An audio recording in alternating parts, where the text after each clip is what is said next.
Yes. My name is Omar Ansari. I'm from Afghanistan and I work with the APNIC Foundation in Brisbane.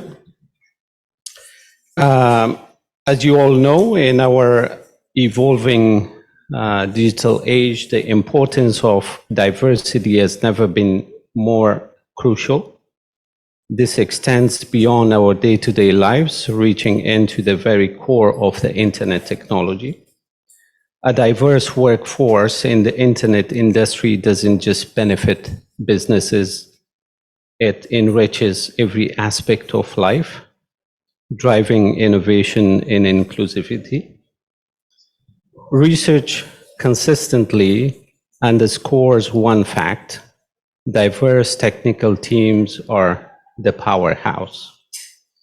They are not content with just the basics. They discuss, question, and challenge. This dynamic leads to superior technical outcomes, pushing boundaries and setting higher standards in the world of internet. The session titled Investing in Professional Development for a Diverse Workforce in APAC, Challenges and Opportunities is organized by APNIC Foundation, which is a beacon of hope in our journey towards greater diversity in the internet industry.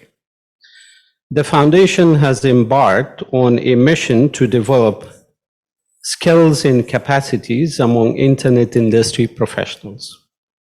The foundation projects stand out, especially those tailored for women, gender diverse engineers, and engineers hailing from regions that have witnessed conflict.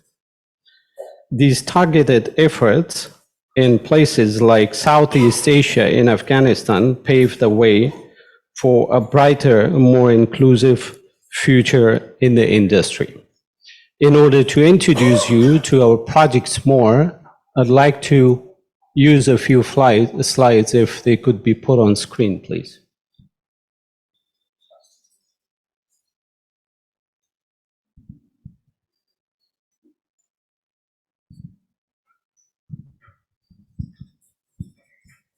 Can I have the slides on screen, please?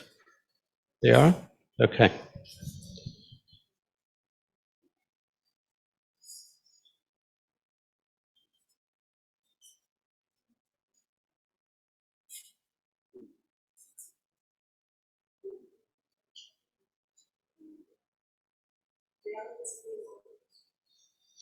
All right. Thank you. Okay. So next slide, please.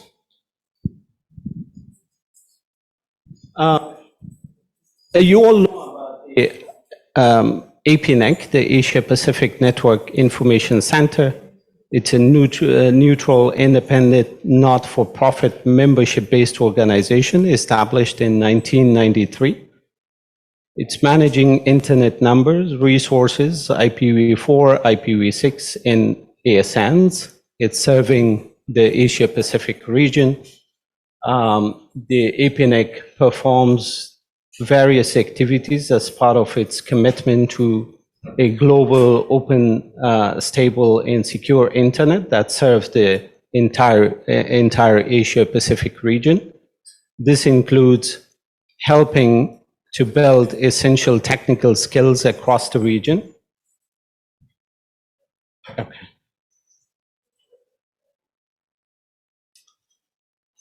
Supporting the internet infrastructure development, producing insightful research, and in participating actively in the multi-stakeholder model of the Internet Corporation and the governance.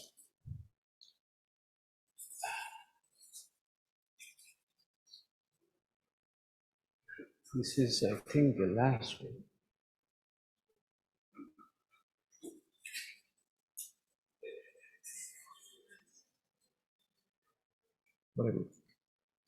Am I doing it the wrong way, I guess? Okay. So this is, okay. Sorry about that. Okay. Could you please help me? I'll ask Dave for his assistance because it's behind me. I can please. Thank you so much. All right. So the APNIC Foundation works very closely with the APNIC that provides support to the community across the Asia Pacific with a vision to have a global. It shares the vision with APNIC to support a global, open, stable, and secure internet that is affordable and accessible to the entire Asia Pacific region. The Foundation's mission is to increase investment in internet development in the Asia Pacific region through education, training, human capacity building, community development, research, and activities. Now, how the Foundation works, it has three major programs on infrastructure, inclusion in knowledge. It provides technical training and assistance, community development, grants and awards, internet infrastructure support, and research in collaboration.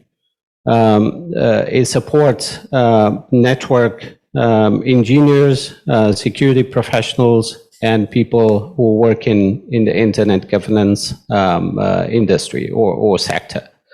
That is to support the global, open, affordable, accessible, and stable and secure internet in the region. This is our team that you can see in the back row, Duncan, myself, Indika, and it is in the first row, Dave, Marco, Selvia, Kathleen, Alicia, and David. And we're missing one awesome team member who will be joining, who was not attending that event.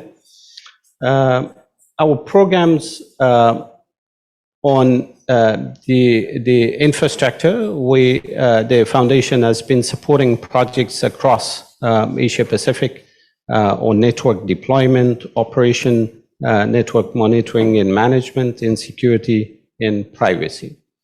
Various inclusion projects around inclusion to ensure availability of connectivity, internet access, affordability, accessibility, and diversity.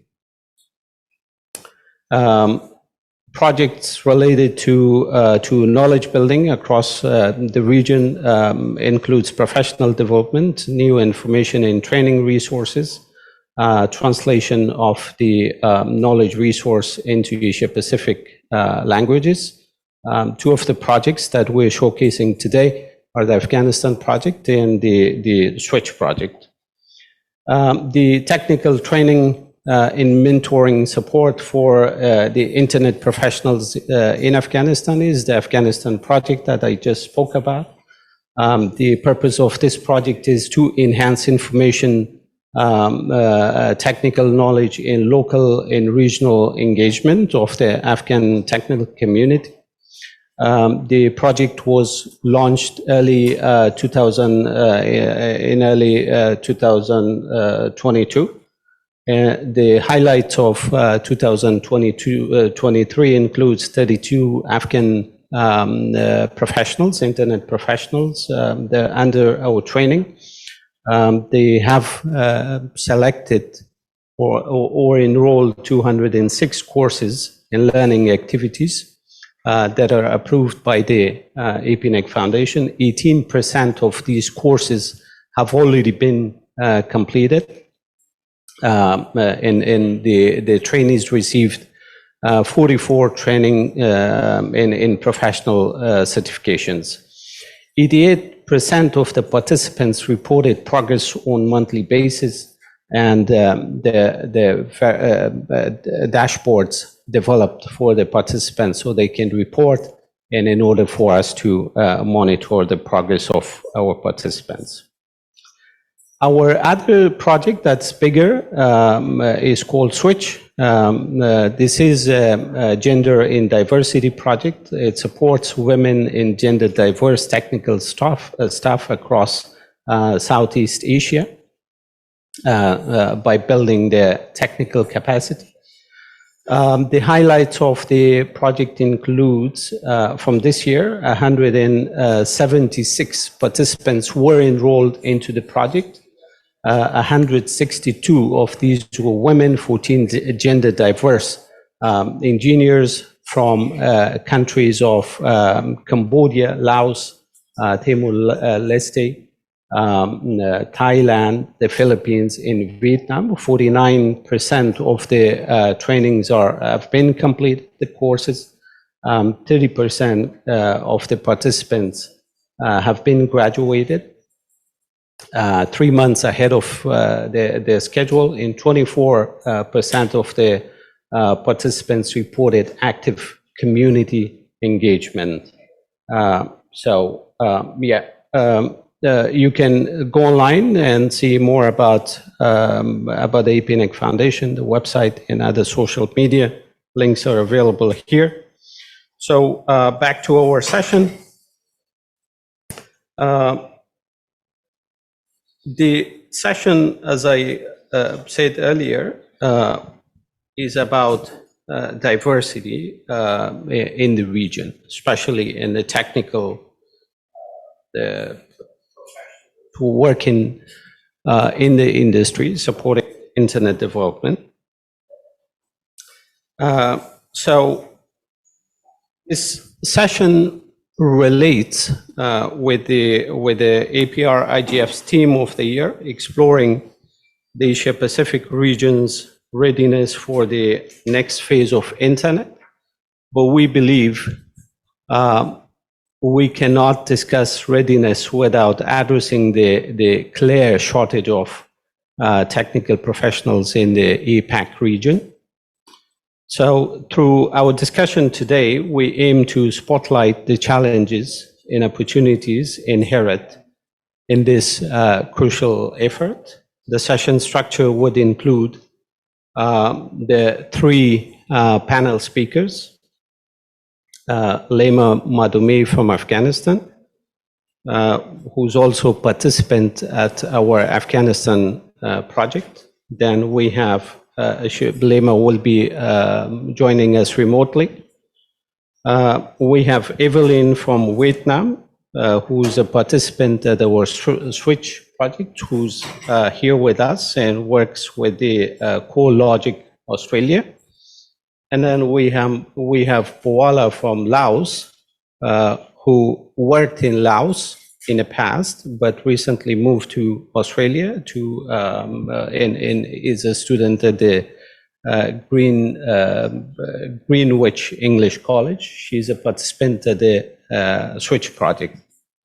So the structure would be that as a first round, I will ask a set of 3 questions from each participant, and then they will have 2 to 3 minutes to talk about, their experiences as participants of the APNIC Foundation sponsored projects for training, and also as professionals working actively in a diverse internet industry. Then we will open floor for questions, but my request from all of you would be to make this session as participatory as possible. Please feel free to ask questions from our participants. Share your thoughts and ideas that we can note down and perhaps use in our future programming. It could be related to your suggestions to the wider community, other organizations who are supporting the internet governance across the region. So they can take note of these and perhaps included in the future programming. So coming to our speakers, I will first go to Evelyn, who's a data analyst at the CoreLogic Australia.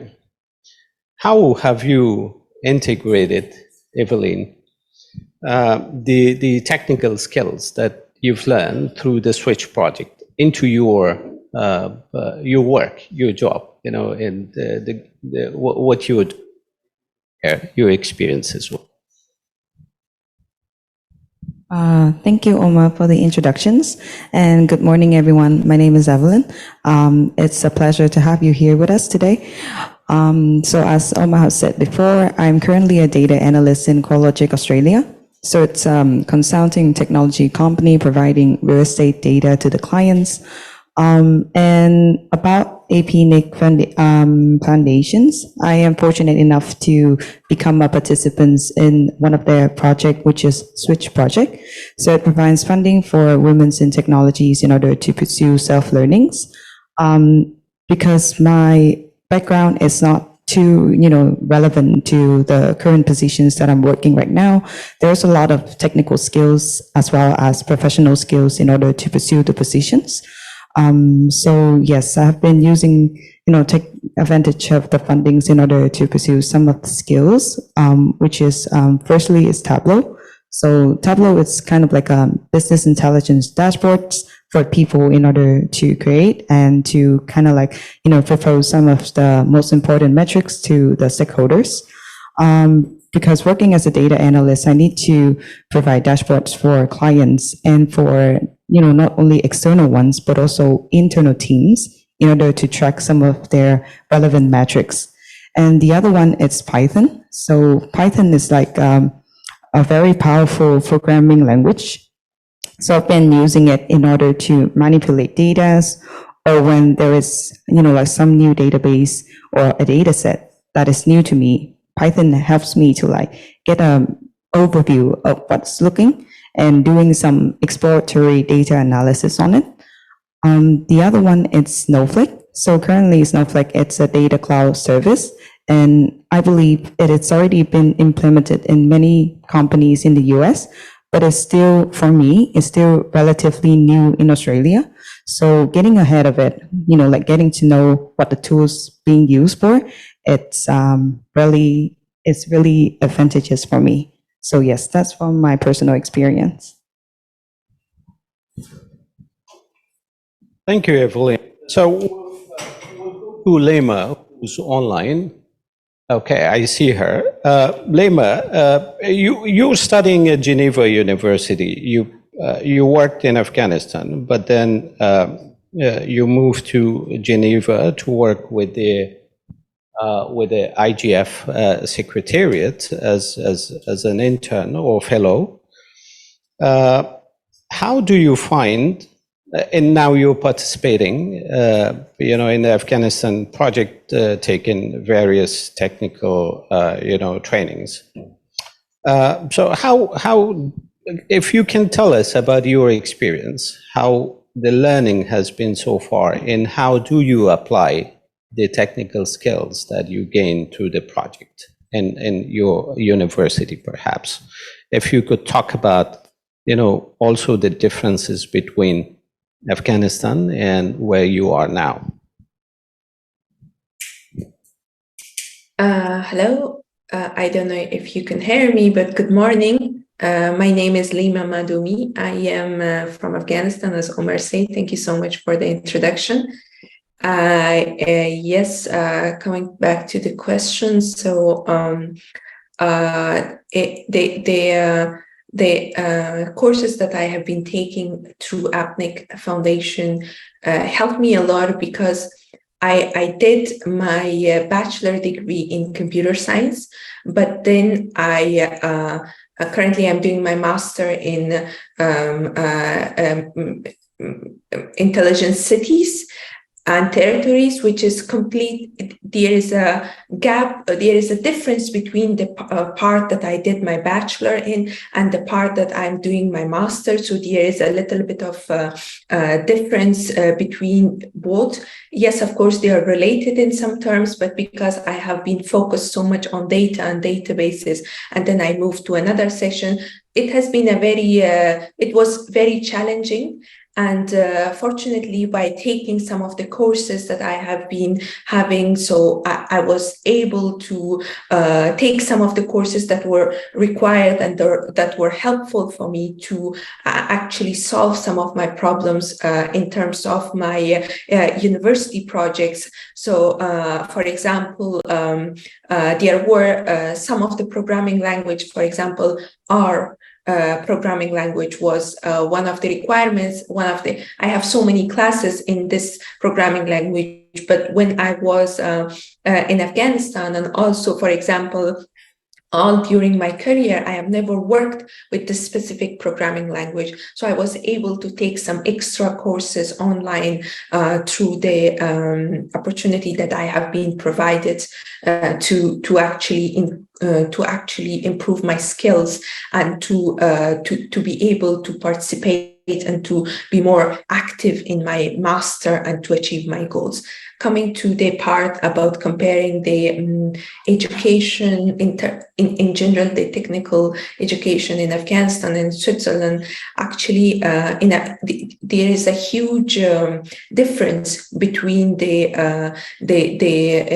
general education of Afghanistan, especially the technical side in Switzerland and in Afghanistan. In Afghanistan, we are more class-based. We are more based on what the teacher is saying and how it's taught and how we are like learning what is taught. But in Switzerland, it's more on project-based. You are given projects, you are working, you are researching, you are figuring it out, and you are finding. So for me, this transition from one education system to another education system have been very challenging, and it was not easy to really tackle this this challenge. But fortunately, with the courses and everything that I was able to take with the APNIC Foundation project and other help that I was getting, it got easier, and I was able to finish the first year of my university. Thank you. Thank you.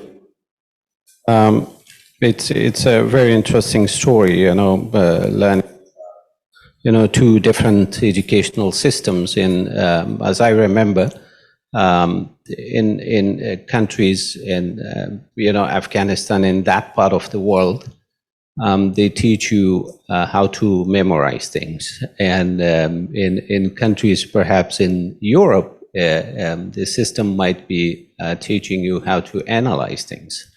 So I have been witnessing that, and many young people from Afghanistan who moved to those countries, when I was speaking with them, so it was very difficult for them, to become good writers, write essays in all these. Perhaps it would be important for the technical organizations who are supporting education in these areas to look into aspects like that and help the engineers to become, good, develop the analytical skills. Thank you, Lima, for sharing that with us. So now I have our third panelist, who's also part of the Foundation Switch project, Bouala. You have an interesting story. You were a professional working in Laos, right? In the industry, and then you suddenly quit and you came to Australia. Why was that? Good morning, everyone. Thank you for having me today. Hope everyone understand what I'm saying. I'm here, Sydney, to Brisbane, Sydney, yes. I'm here, Australia, to improve my English. Yes. Of course, it's a big decision to me. It's sharing my life, sharing them. It's to improve myself, to develop more. My previous job, I worked as network admin, and also IT support. Yes, very cool. It is a cool position. In other side of my department, right? As is a challenge and opportunity, something like that. I see. So I have to improve myself more.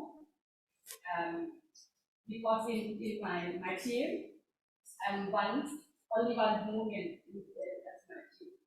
And I have to be like, if you are saying knowledge, then it's my boss or something. So, technical foundation that's giving me a chance to learn, to do something different, to express myself, to share, confident to share an idea. Confident to share an idea with my team. And I'm comfortable to share, and I feel like I'll be the part of my team or something like that. So it's really hard. If someone gives you an opportunity to do, I want to do, but everything in I want to develop, I want to improve myself, or in internet, it's English.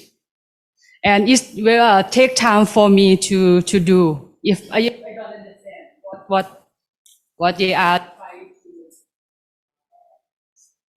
to get it.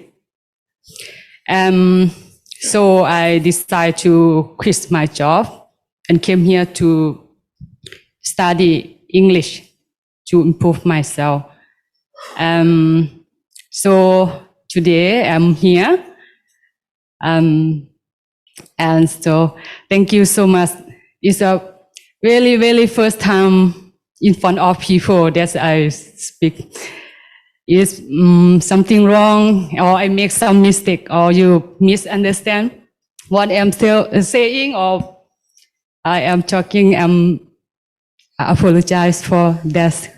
Thank you so much.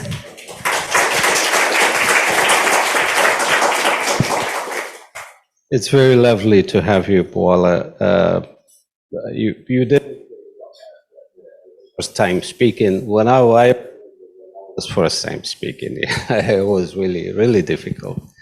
But I didn't feel like you were first time speaker. I thought you were like speaking for ages now.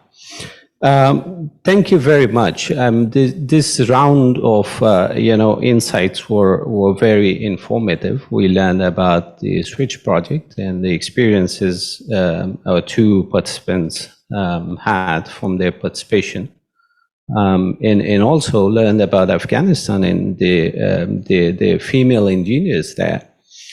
Lima, I'd like to dive a little deeper into, the situation of Afghanistan, not the overall situation, but we are interested, and many people, especially nowadays, are interested to learn about the challenges that are faced by Afghan women engineers. I know you're abroad, but still, I mean, if you could share your insight with us. And especially considering the current political situation in the region. And also if you might be aware of how the other women in Afghanistan, especially the other women who are participating in the project with you and are based in Afghanistan. Thank you. Actually, talking about this topic is very difficult for me, being a woman who is having the possibility to continue her education while knowing that my fellow women in Afghanistan are not having the same opportunity as I have at the moment that I am studying here is actually really sad, and it is really difficult for me. when even coming to the topic of Afghan women, Afghan engineer women in general in Afghanistan, it has been always very difficult for women to be in this area, in any engineering areas in Afghanistan. When I was in Afghanistan back then, also when the situation was much better than what it is for women. Even at that time, it was very difficult for the women. So when I'm trying to compare it, that at the time when we used to compare, we used to say, oh, we have a lot of problems. At that time, like that's now even better than the current situation that is happening. So I cannot even imagine what's at the moment happening. I know that a lot is happening. They are not even allowed to continue their education and then go ahead and do what all the women around the world are doing at the moment. They are studying, they are participating in different events, and they are trying to be they are trying to be more they are trying to be more participative and have the same opportunity that a man could have. But in Afghanistan, the women are not having the same opportunities that a man could have. Of course, there are certain online projects that are happening and they are trying to help those women, but still it's not the same.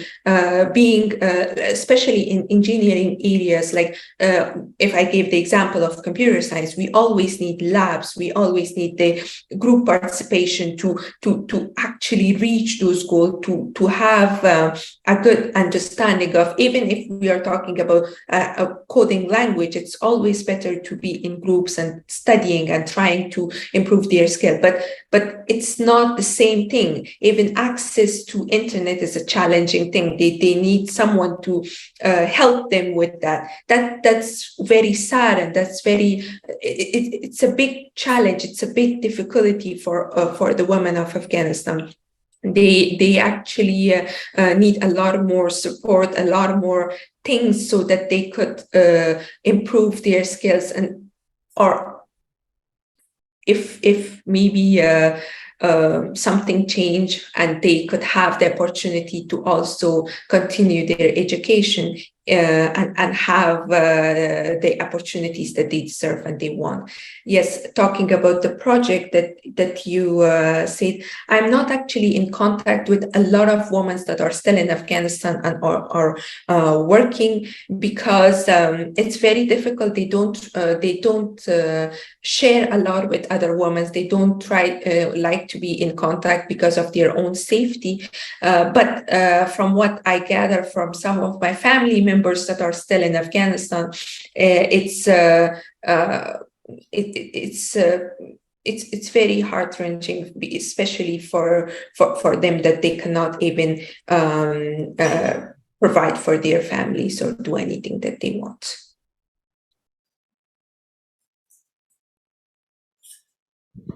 Thank you, Lima. Let's go back to Bouala. Bouala has a similarity with Lima. They both were working professionals, and then they started, studying. So, Bouala, what challenges do you see in balancing personal learning with professional responsibilities? Do you still work somewhere, or is it that you're a full-time student now? And when you go back, will you continue learning in your field? And how do you think you would balance this? Thank you for your question. Balance.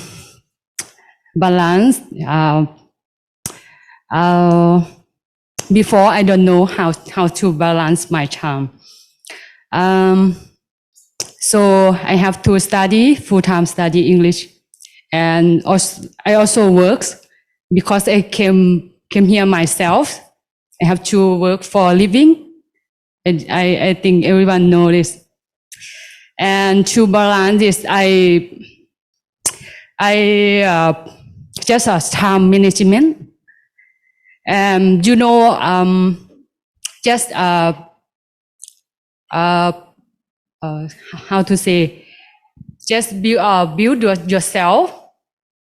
What you want to do, what you want. I focus on studying English, yes, and also work. And I continue studying like some skill. That's the APNIC Foundation that's giving me to like some platform.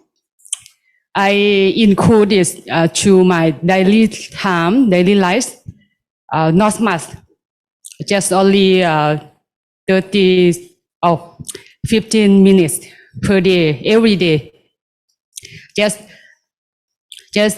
something like that. I try to do like this to improve myself. It's a challenging that I felt because here in go back in my country, I have to more rule for more responsibility to do as my job, and social life in Laos is a problem too. We have to, as the woman, you have to do everything, even in your job, right? Some more detail or something is take time. And you don't have time to improve yourself at all in my work. Study and work and improve yourself. It's challenging for me. But I think you can do it by time management. You know what you do. Improve yourself every time for me. And for me, learning is a take time for me. Everything is take time, but I just start studying, just starting, right? Something like this. Thank you. Just okay. Thank you, Bouala. Evelyn, Lima also spoke about this, and there is a general discussion. Women, especially, from time to time, raise this that engineering is not for women, and it's really hard for women to, find, to position themselves in the industry. How it's been for you? Personally, what's your observation? Did you face any challenges considering your experience of working in both Vietnam and Australia? Any particular challenges? And how did you overcome these challenges? Thank you, Omar, for your questions, and thank you, Lima and Bouala, for your sharings.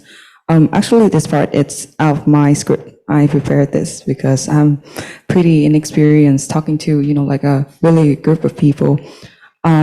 So I think luckily I haven't faced any challenges working in the data world. Probably because I think because I'm lucky, and also because I've only been working as a data analyst for 3 years, so still a very low number. But anyway, what I have observed in Vietnam is that, so my previous working company, I've been working in a team of 11, 12 people, and only me and one of my fellow workers are females, and the others are all males. And I believe that even though this is not the case for all, data team in Vietnam, but it's partly because, when you choose your university in Vietnam, it's a very big decisions, and sometimes it's being influenced by your parents, by your friends, or by your teachers.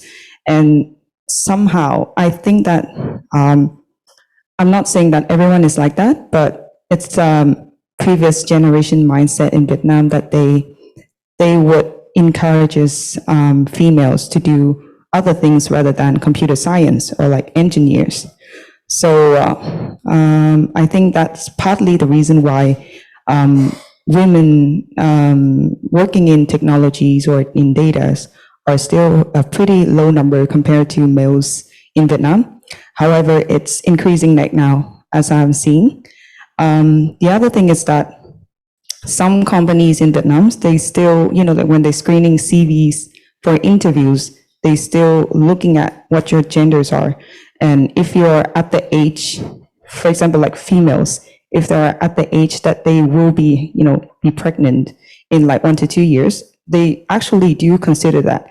And well, even though it's something, I think it's kind of like, it's legit to take that into considerations. However, it is still kind of like a disadvantage to women.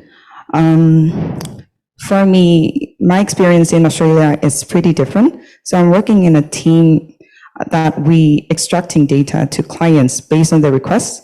And my team right now, we have an equal numbers of like females and males.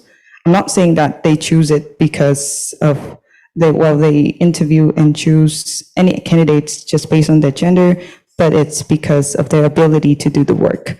And also when assigning tasks to people in the team, they look at your time capacity and also your ability and your experience in order to do the job rather than if you are, females or males. And also because of my irrelevant backgrounds to the job, I do ask a lot in my workplace, and sometimes I feel embarrassed about that. But anyway, please do ask. And when I ask my coworkers, all of them, they treat me very respectfully, and nobody has ever looked down on me, because I pose some stupid questions or things like that. So yeah, I do appreciate that. And also just one last thing is that even though I think that somehow right now men's are a little bit, forward in the technical skills compared to women. I'm not saying that it will be the same like that in the future, but in some of my teams in the company, so there are still some females who are team leaders in data scientist teams, in data's team. And yeah, I hope that it will be the future for, data work. Thank you. Thank you, Evelyn.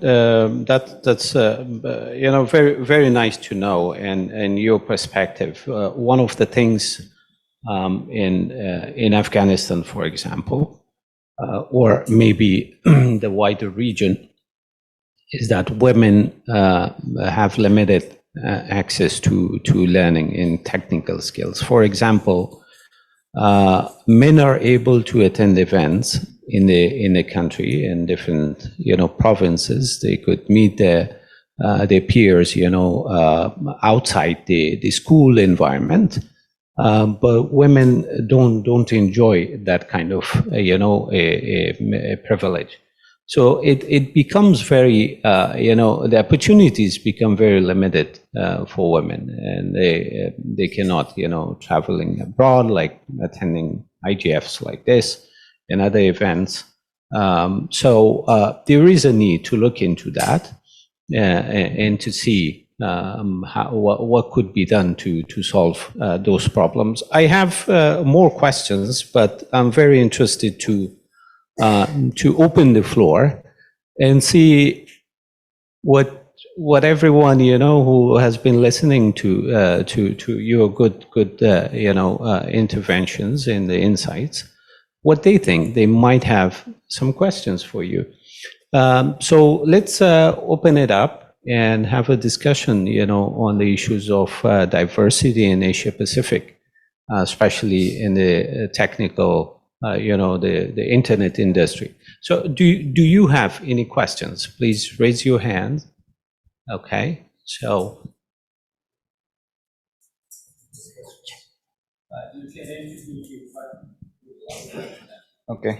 Okay, thank you. Yeah. Okay, my name is Elanto from NGO in Indonesia. my question is, what about the vocational education program in your countries, for example? Do you agree that the vocational education program can have a potential to make the opportunity for the woman or for the gender diverse to get the opportunity to learn about the ICT or something like that? Because in, you know, vocational education program usually as a formal education program. So is it affordable to join the vocational education program in your country, or is still difficult to access it? Thank you. You know, maybe all of it.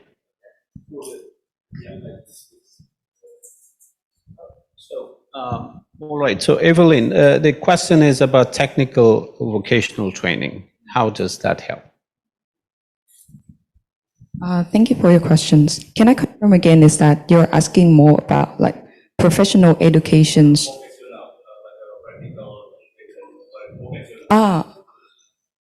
Vocational.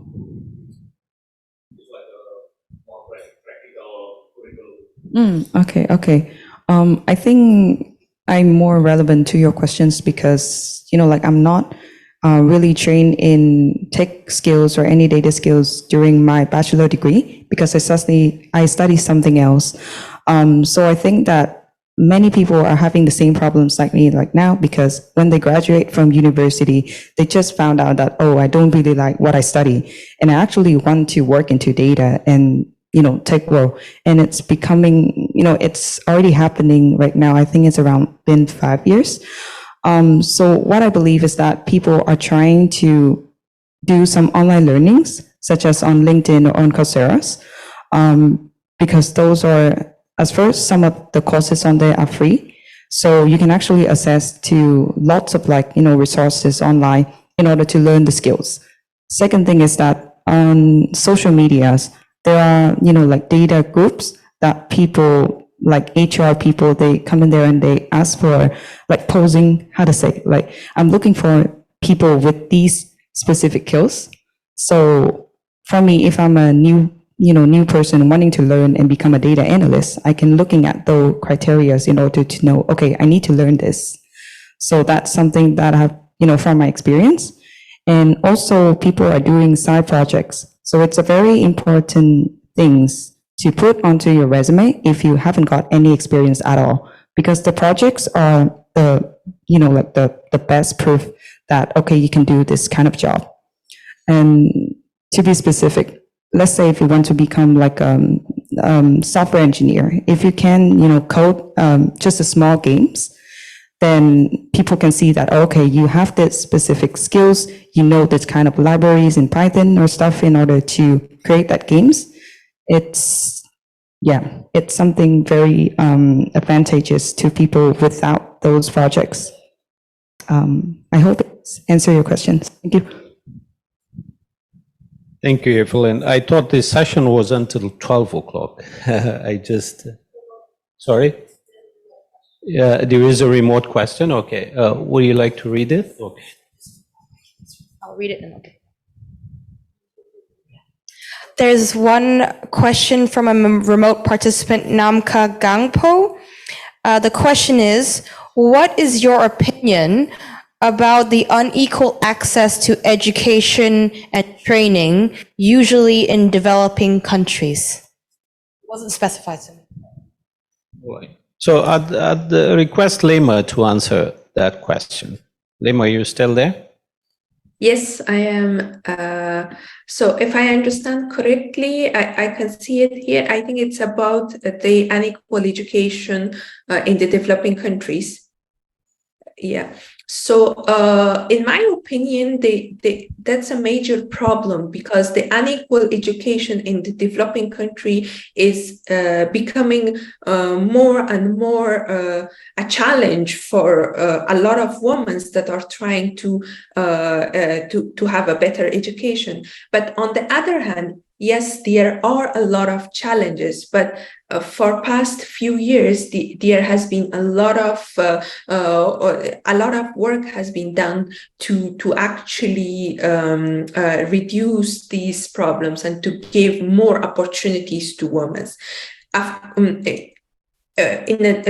For example, in most of the developing countries, there is much more opportunities for women if they are in for example, in a technical environment. They are having much more opportunities compared to men. I'm saying this based on my personal experience, because I have been born in I was born in a developing country, and I grew up in that developing country with a lot of challenges. It was very difficult for me personally also to study and to have the education, like the same opportunity, not opportunities, but also the same access to education as a man. But then I had a lot more opportunities. If I was trying to apply for a job, or for example, for any education programs, there were some of these programs that were specific to women, and I could apply and I could be accepted. There were much more funding and opportunities for women compared to men. But yes, there was then the problem of accessibility, because there was not a lot of women that were having the access, and they were not allowed in a way to have the education. So in my opinion, that not having equal access is a problem, but it's also bringing a lot of opportunities for women who, in those difficult situations, are trying to improve trying to have the education that they want. So yes, it has the problem of accessing and not having the equality of the education, but it's giving the opportunities to women to have like more better access to certain things that a man could not, I think. Thank you, Lima. I would request 5 more minutes, if that's possible. 3 more minutes, okay. So unfortunately, we cannot take many questions. I made a mistake. I thought it was until 12 o'clock, but we have to wrap it up 10 minutes earlier. I will, but we are available. The speakers in Lima perhaps can remotely join us at some future sessions. We're available here and happy to discuss with you. I just, ask our speakers to tweet their final words about what do you think the solution is to the challenges that you have discussed. Tweet it. So it's going to be 140 characters still. They've changed it to X. So yeah, very, very brief. What is the solution in your view? We'll start with Evelyn, perhaps. What do you need from the community, the internet community, to help people like you to address some of the challenges that you're facing? Can I confirm, is that it's going to be the perspective from the women themselves or from the community to the women? What do you need the community? I think open-minded. So it is because, sometimes it's not about the lack of resources in order for women to, be better in data or technology world, but sometimes it's about the perspectives, like the thoughts of someone else on you, like the tax. It's making hard for women to be in the tech world. So yeah, that's what I think. For me, it's an opportunity. Yes, and give me some training, and I will get really to learn, to overcome everything. And it's a community like a, how to say, if I am comfortable to engage with community, I feel better and confidence. I feel confident to learn and to how to say, to create, to get an idea to share with you. Yes, thank you. Thank you very much, Lima. I already have your answer and your earlier response. So be open-minded and be more collaborative. These were two very important discussions and takeaways from our speakers. But obviously, the diversity is a catalyst. The challenges remain. We have to work together and very closer to address these challenges. There is a hope through collaboration, between various stakeholders involved. The APR IGF's role is very important in taking these discussions forward and making it more possible for the gender in the diverse engineers, so they can come and share their experiences and challenges and way forward. I'd like to conclude our session with an African proverb that says, "Payogol napasaleki," meaning not from a lone flower does spring rise. So we have to work together. We need more flowers in our garden to make this garden more beautiful. So with your support, we'll be able to achieve that. Thank you very much for participating. And I look forward to discussing this with you in a break.